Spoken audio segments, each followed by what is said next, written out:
All right. Can you see my screen? Just want to make sure we're good to go. I'll take that as a yes. Well, thanks, Angie, for the introduction, and thanks everyone for joining us today. As Angie mentioned, we're obviously going to take a little bit different approach here, talk more holistically about cyber insurance as it relates to your business as a whole, and some different changing requirements around those that are somewhat new this year, and how you can satisfy some of those requirements through some security assessments. So real quick, obviously, we have a limited amount of time to chat here, so I'm going to run through this information relatively quick, but we can, of course, share this slide deck with Angie or reach out directly to us. We'd love to share it, and we'll share some contact information at the end as well if you'd like to learn some more. So we'll just talk a little bit more about who we are at Xamin, then we'll dive into the current state of the cybersecurity economy, and we'll talk about those cyber insurance changes. We'll talk about ways to mitigate that risk and satisfy those new requirements through assessments, and then again, share some contact information. So real quick about myself, my name is Jeremy Baumrick. I'm the Director of Professional Services at Xamin. I've been with Xamin for 13 years and held many different roles over that time. More recently, within the last 8 years or so, I've been our primary strategic and technical consultant. So the assessments and things we're talking about at the end here will be serviced through my team.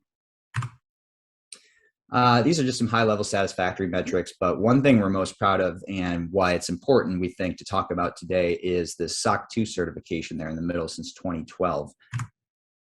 Many of you may ask, what is SOC 2? The American Institute of Certified Public Accountants, or the AICPA, developed the Service Organization Controller SOC 2 report. Really what it means, it's specific for technology service providers, specifically storing customer data in the cloud, either private or public. And it requires them to meet designed standards to minimize risk and exposure. In order for a group or a technology provider to become SOC 2 certified, a third-party audit must be completed annually and enforces strict procedures and security policies. So in other words, a SOC 2 certification really provides reassurance to an organization that its consumer data is secure, available, confidential, and private. The reason why we feel it's important to understand what a SOC certification means, especially in today's world for a managed technology provider, is we're obviously talking about security and cyber insurance today. You're going to want to have confidence in security assessment results, and utilizing a provider who takes their own security seriously by having an accreditation like this will ensure a positive and accurate result. So real quick, again, we are a managed service provider. We place a high emphasis on our security stacks, so that's the majority of our services, but we also do data protection, infrastructure, help desk, cloud management, and different consulting, which we'll dive into some of those assessments a little bit later. So looking at the current state of the cyber economy today, cybercrime is estimated to cost the world $6 trillion by the end of this year, and that affects all businesses and individuals. The average cost of a data breach is $3.86 million as of 2020, last year. And it's estimated that there are nearly 1 million attempted cyber attacks every day. Really, the biggest takeaway here is that cybercrime isn't going away, and ransomware is becoming more prevalent. This puts pressure on all organizations to ensure their internal and external security controls are strong and to have continual review of the holistic security posture of the business. Diving into different types of attacks, so 70% of all attacks attempt some kind of lateral movement. In other words, an attack in one area of your network could result in another. About 10, 12 years ago, this was very common with things like Trojan horses or viruses that could lay dormant on a workstation and then become active and infect all the other workstations in your network. More recently, it's around ransomware. When one user account gets hacked, whatever files that account can access will likely all be encrypted due to that ransomware attack. This stresses the importance of using a concept like least privilege access for your file access for internal data. 31% of attack victims suffer a destructive attack, which aims to damage the IT infrastructure. This isn't necessarily physical damage, but of course, downtime, loss of business, and costs associated with those types of attacks. 32% of surveyed businesses suffered an attack which began with a supply chain partner. Put another way, even an attack outside of your network can cause harm to your business.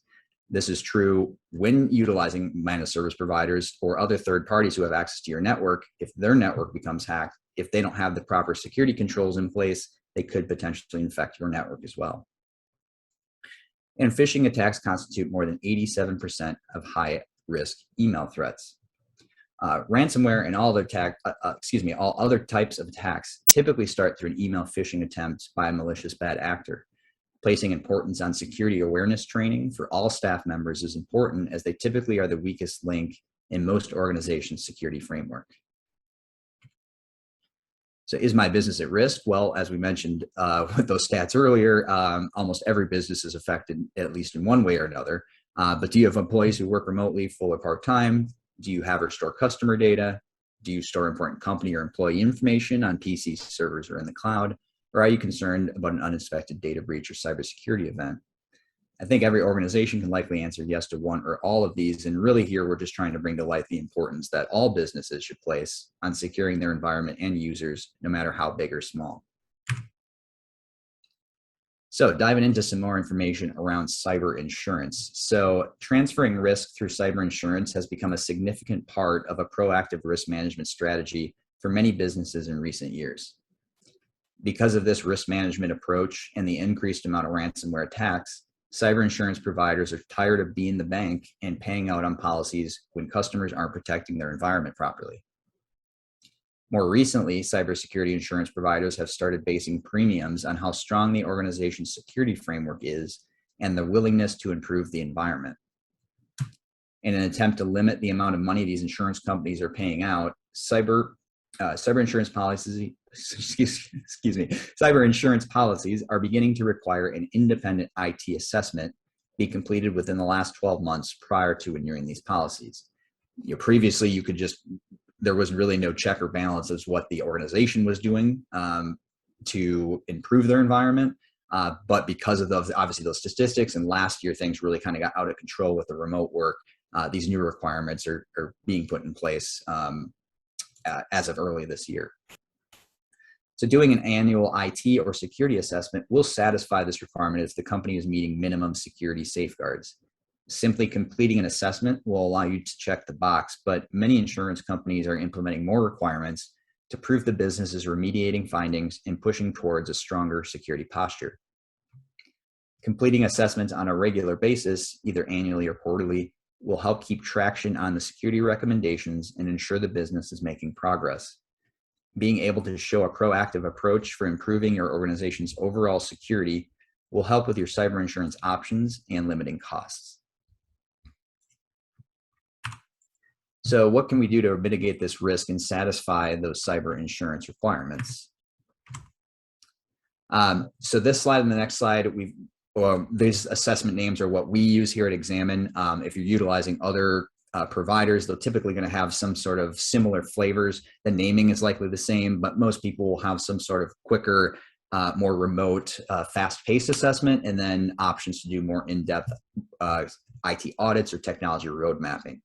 For us here, our cybersecurity assessment is an opportunity for any organization at any level to get a clear picture of their current IT practices and vulnerabilities. This is specifically around Windows domain security policies, workstation and server hardening information such as antivirus, disk encryption, open ports on your network, things of that nature. It's important to help develop a baseline and measure all future mitigating efforts against. The process is relatively quick. There's a small kickoff call. There's a PC that gets sent out to your network to run some scans over the course of the day, and it provides a thorough assessment with minimal interruption. While we can do this on site, these are typically remote. Again, this is usually done in 1 to 2 weeks, no more than 3 to 4, and it's free up to a certain amount depending on the opportunity. So who needs this? Well, again, this is one that would allow you to satisfy those requirements if you just need to check the box saying you've completed an IT assessment within the last 12 months. But again, every company really should be completing a cybersecurity assessment on a regular basis to minimize your risk. So this is a strategic IT review. It could be called an IT audit. It's really more of an in-depth technology road mapping planning engagement. So this strategic IT assessment is basically the cybersecurity assessment taken to a deeper level. With a review like this is on-site. The on-site portion is usually only a couple days, but the whole data collection process and putting together the recommendations and creating a roadmap can take usually 2 to 6 weeks. we spend time through this type of engagement learning about the organization's strategic vision, and in order to tie technology recommendations around that. It involves a technical deep dive into all areas of IT and policies, learning about disaster recovery, business continuity, and any other policy related to IT security, deployment, things of that nature. And the report deliverable completes with risk ratings of all the areas reviewed and a technology roadmap of recommendations. These types of engagements will have a cost just depending on the size of the organization and the size of the IT infrastructure, but it's obviously much more robust than the items we were just talking about before. So who needs this? Again, this would also satisfy those cyber insurance requirements. Again, doing any sort of IT assessment with a deliverable and a report that shows you've checked certain areas of security throughout your environment will allow you to satisfy that requirement. But if you're looking for more than just a report and to be able to check the box and actually looking for a roadmap of recommendations to improve the security information, the security infrastructure, doing something like this that's more in-depth really opens under the hood and dives into all aspects of your network will provide that type of deliverable. It's also a useful tool if you're trying to integrate into new systems or bring on new applications or going through an M&A transaction as part of due diligence. So outside of the new cyber insurance requirements we just discussed, the following trigger events are a cause to consider an IT assessment. Again, obviously things like a data breach or ransomware attack, we're trying to prevent those as we talked about with the insurance and doing those assessments, but based on those statistics shared earlier, it's obviously almost inevitable for certain organizations to at least have an attempted data breach or ransomware attack. Obviously, there's other IT security events and email phishing attacks, concerns about providers or the IT team, rapid expansion and team growth, new office build-outs and redesigns, mergers and acquisitions, a new CTO or other executives, of course, outdated hardware, cloud migrations, or rapid advancement in technology that directly impacts your business. So if your organization's had any events happen recently or foresee them on the horizon, it would probably be a good time to refresh or create that technology roadmap.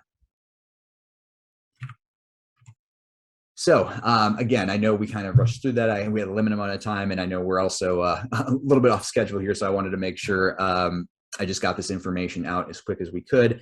Obviously, we're sharing some information here. We can also share our slide deck again with Angie or just anybody directly if you'd like. And of course, you can always reach out to learn more. So I don't know if there are any initial questions or quick things that I can answer